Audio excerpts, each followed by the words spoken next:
Merhaba arkadaşlar, kanalıma hoş geldiniz. Bugün size şunu göstermek istiyorum. Eymen kaç gündür öksürüyor. Öksürüğü geçmediği için hırıldaması başladı. Biliyorsunuz bu aralar çok yaygın çocuklarda öksürük, burun tıkanıklığı. O yüzden Eymen'e şöyle bir hava vereceğiz. Şu makinesini göster anneciğim. O da makinamız. Bunu daha önce bronşit olduğunda almıştık. Evde kullandık. Ara ara öyle tıkandığı zaman evde kullanıyoruz. Ventolin kullanıyoruz şöyle. Ventolin, bir de şöyle deniz suyu var. Şunu da göstereyim. Böyle paketlerde alıyoruz. Bununla çocuklarınızın burnunu yıkayabilirsiniz. Şırınga yardımıyla buradan çekiyoruz suyunu. Şöyle bayağı gidiyor, yani bir seneye falan gidiyor. Tarihi var zaten. Biz bayağıdır aldık, kullandık. Sürekli burunları tıkandığı zaman burunlarını yıkıyorum bunlarla. Eymen'inkini de, abisinin burnunu da aynı şekilde. Şimdi bunları hazırlayacağız. Şöyle önceden maskemizi açalım. Yeni maske aldık böyle. Maskemizi ara ara değiştirelim. Şöyle maskemiz var. Şimdi bu maskemizi hazırlayacağız. Ne kadar hızlı yapıyor. Evet anneciğim. Şöyle maskemizi hazırlıyoruz. Bu maskelerin boyutları var. Küçük çocuklara göre de var. Biz bu seferlik biraz büyük aldık Eymen için. Rahat kullansın diye. Şöyle burasını da makineye takıyoruz. Şimdi Eymen, bana yardımcı olur musun? Şöyle tut anneciğim. Ben ilacını hazırlayayım.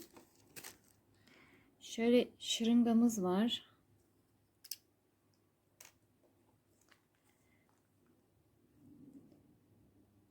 İzotonik suyumuzu kullanacağız. Aslında deniz suyu da geçerli. Hani genelde bir kullanımlık oluyor. Eskiden öyle alıyorduk. Sonra doktor bize bunu tavsiye etti. Kaç senedir bundan kullanıyorum. Şöyle.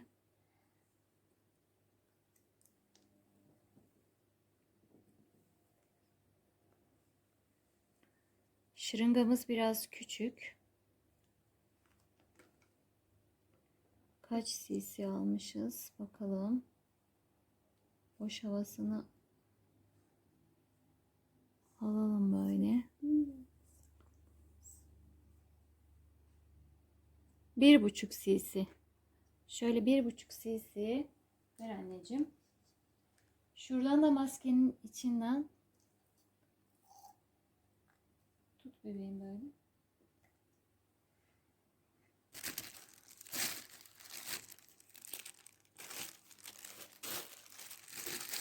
Ventolinimizi hazırlıyoruz şimdi.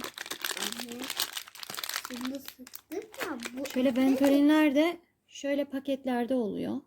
Biz kutu almıştık o zaman. Doktor yazmıştı sabah akşam Ventolini. Şöyle bir tanesini koparıyoruz. Şunu kullandıktan sonra içinde kalanı kullanmıyoruz. Bunun yarısını kullanacağım ben. Şöyle bir yarısını kullanacağız. Tutabilir misin anneciğim? Onu da böyle içten şöyle yarısını kullandık. Şimdi makinamızı çalıştıracağız. Evet, şimdi makinamızı çalıştırdık. Makinamız sesi biraz yüksek olduğu için, ya bütün makinalarda bu ses var. Hastanelerde olanlar farklı oluyor ama ses tonları aynı olduğu için. Şimdi içindeki Ventolin ve izotonik bitene kadar bunu kullanacak. Havasını, ciğerlerini açmak için. Çünkü Eymen bayağı tıkandığı için kullandık bunu. Siz tabii doktor tavsiyesiyle de kullanabilirsiniz. Biz daha önce kullandığımız için evde rahatlıkla ben kullanabiliyorum. Tekrar hırıltısı olduğu için Eymen'in bugün kullanacağız. İnşallah yararlı bir video olmuştur sizin için. Kanalıma abone olmayı, beğeni yapmayı unutmayın arkadaşlar. Herkese iyi günler.